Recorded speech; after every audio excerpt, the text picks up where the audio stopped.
روزہ رکھنے کے ساتھ سب سے اہم یہ ہے کہ ہم اپنے روزے کی حفاظت کریں، کیونکہ بہت سارے افراد ہوتے ہیں روزہ رکھ لیتے ہیں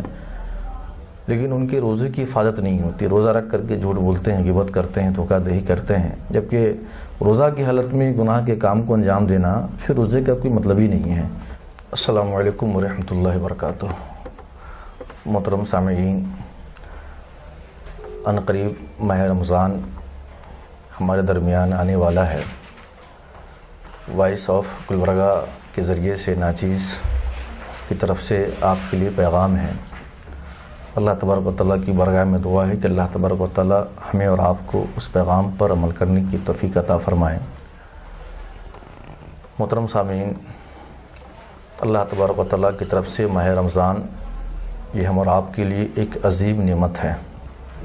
جس نعمت کے ملنے پر جتنا بھی شکر بجا لائے کم ہے، اور اللہ تبارک و تعالیٰ کی نعمت کے ملنے پر شکر بجا لانا ہی ہے۔ اگر ناشکری کریں گے یعنی اس نعمت کی قدر نہیں کریں گے تو پھر اللہ تبارک و تعالیٰ کا عذاب ہوتا، جیسے کہ اللہ کا فرمان ہے لئن شکرتم لازیدنکم ولئن کفرتم ان عذابی لشدید، کہ اگر تم میرے دیے ہوئی نعمتوں کا شکر ادا کرو گے تو میں اور زیادہ دوں گا، اور اگر ناشکری کرو گے اور یا ناقدری کرو گے تو میرا عذاب سخت ہے۔ اس لیے ہم اور آپ اللہ تبارک و تعالیٰ کی طرف سے آنے والا مہمان ماہ رمضان، اس ماہ کا مکمل ادب و احترام کریں، اور اس ماہ کے آنے سے قبل ہی اپنے آپ کو پوری طور پر عبادت کے لیے تیار کر لیں، جیسے کہ اللہ کے رسول پاک صلی اللہ علیہ وسلم کا یہ معمول رہا کہ بڑے اشتیاق میں جب ماہ رمضان قریب ہوتا تو بڑے اشتیاق میں آپ شعبان کے ایام گزارا کرتے تھے رمضان کو پانے کے لیے، اور آپ نے حکم بھی دیا ہے کہ تم ماہ شعبان کے ایام گن گن کر گزارو۔ تو جب یہ نعمت ہمارے درمیان اللہ کی طرف سے آنے والی ہے تو ہم اپنے آپ کو عبادت کے لیے پوری طور پر تیاری رکھیں۔ کرنا کیا ہے کہ چند چیزوں کو ہم معمول بنا لیں اور ترتیب دے لیں۔ سب سے پہلے ہم اس ماہ کا روزہ رکھیں،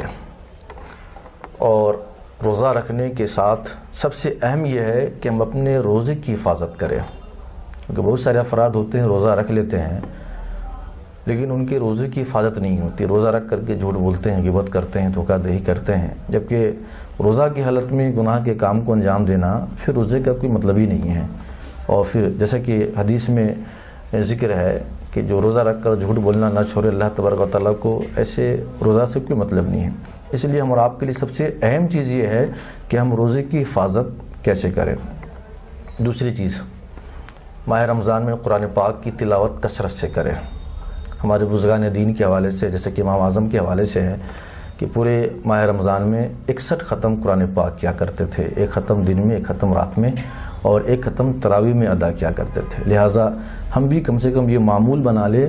کہ ایک قرآن پاک ہمیں پڑھنا ہے اور روز ایک پارہ کی تلاوت کرنی ہے، اور پھر تراویح کی نماز میں امام صاحب کے پیچھے قرآن کی آیات کو، قرآن کی سورتوں کو سننا ہے، اور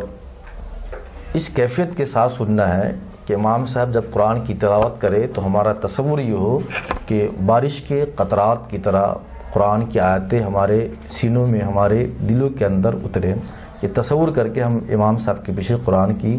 تلاوت کو سنیں۔ تو دوسری چیز یہ ہو گئی قرآن پاک کی تلاوت کرنا۔ تیسری چیز، ماہ رمضان میں کثرت سے آپ کیا کریں، خیرات و صدقہ کریں، جیسے کہ اللہ کے رسول پاک کا معمول تھا کہ حضور پاک اور مہینوں میں صدقہ خیرات تو کیا ہی کیا کرتے تھے، لیکن ماہ رمضان میں آپ کثرت سے صدقہ خیرات کیا کرتے تھے، بہتی ہوا سے بھی زیادہ آپ کی سخاوت ماہ رمضان میں بڑھ جایا کرتی تھی۔ اور پھر چوتھی چیز یہ ہے کہ ماہ رمضان میں ہم کثرت سے دعا کریں، کثرت سے ہم دعا کریں، دعا کو معمول بنا لیں، بالخصوص جو افطار کا وقت ہوتا ہے۔ افطار کے وقت جیسے کہ حدیث کے اندر ہے کہ افطار کے وقت بندہ جب دعا کرتا ہے تو اللہ تبارک و تعالیٰ دعا کو قبول فرماتا ہے، کیونکہ افطار کا وقت جو ہوتا ہے بندہ کے لیے اپنے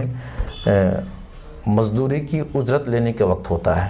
اور اس وقت بندہ جو اللہ سے مانگتا ہے اللہ تبارک و تعالیٰ یقیناً بندے کو مزدوری کی اجرت عطا فرماتا ہے۔ تو بالخصوص افطار کے وقت ہم دعا کرنے کا معمول بنا لیں۔ عام طور پر ہوتا یہ ہے کہ ہم ایسے وقت میں بھی مشغول رہتے ہیں، اپنے کاموں میں، یہاں وہاں خریداری میں، افطار کی تیاری میں مشغول رہتے ہیں۔ نہیں، کم سے کم 10 سے 15 منٹ افطار سے پہلے دسترخوان پر بیٹھ جائیں اور اپنے لیے، امت مسلمہ کے لیے دعا کریں۔ یقیناً اللہ کی بارگاہ سے امید ہے کہ اللہ تبارک و تعالیٰ دعا کو قبول فرمائے گا۔ اور 5ویں بات یہ کہ ماہ رمضان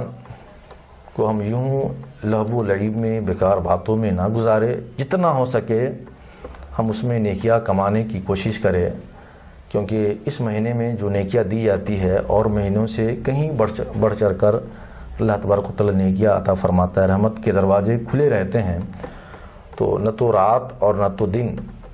لہو و لعب میں گزارے، بلکہ دن میں روزہ رکھے اور رات میں اللہ تبارک و تعالیٰ کی عبادت کرے، تراویح کی نماز ادا کرے۔ حضور کی حدیث پاک ہے، جس نے خلوص دل کے ساتھ رمضان کا روزہ رکھا دن میں اور رات کو قیام کیا، تراویح کی نماز ادا کیا، تو اللہ تبارک و تعالیٰ اس بندے کے گزرے ہوئے گناہوں کو معاف فرما دیتا ہے۔ تو تراویح کی بھی نماز کی ادائیگی کرے، قرآن پاک کی بھی تلاوت کرے، کثرت سے دعا بھی کرے، گناہوں سے بھی کیا کرے، بچے۔ اور جو بالخصوص جو شب قدر والی جو رات ہے، عظمت والی جو رات ہے، اس رات کا بھرپور احترام کرے، کیونکہ اس رات میں عبادت کرنا اور اس میں جو نیکیاں ہے ان عبادتوں پر دیگر مہینوں کے مقابلے میں بہت زیادہ ہے، جیسے خود اللہ تبارک و تعالیٰ نے قرآن پاک کے اندر صراحت کے ساتھ اس کا بیان فرمایا ہے۔ تو لیلۃ القدر کی خصوصیت کے ساتھ اس کا ادب و احترام کرے۔ اور چاند رات جو ہوتی ہے کہ عام طور پر ہم اور آپ چاند رات میں خریداری میں یوں ہی بیکار کی باتوں میں کیا کرتے ہیں، گزارتے ہیں۔ للہ چاند رات کا بھی ادب و احترام کیجیے، کیونکہ وہ رات بھی اللہ تبارک و تعالیٰ کے حضور مزدوری اور اللہ تبارک و تعالیٰ کے فضل و کرم کو حاصل کرنے کی رات ہوتی ہے، بخشش کی رات ہوتی ہے، جس کو لیلۃ الجائزہ بھی کہتے ہیں۔ تو اس رات کو بھی آپ قدر کریں، لہو و لعب میں خریداری بھی نہ گزارے، بلکہ ان سب چیزوں کے لیے آپ پہلے کیا فارغ ہو جائے تو بہتر ہے۔ یہ چند باتیں ہیں جنہیں ہم اور آپ اگر عمل کریں تو بہتر ہوگا۔ اللہ کی بارگاہ میں دعا ہے کہ اللہ تبارک و تعالیٰ ہمیں ان پیغام پر عمل کرنے کی توفیق عطا فرمائے۔ السلام علیکم ورحمۃ اللہ وبرکاتہ۔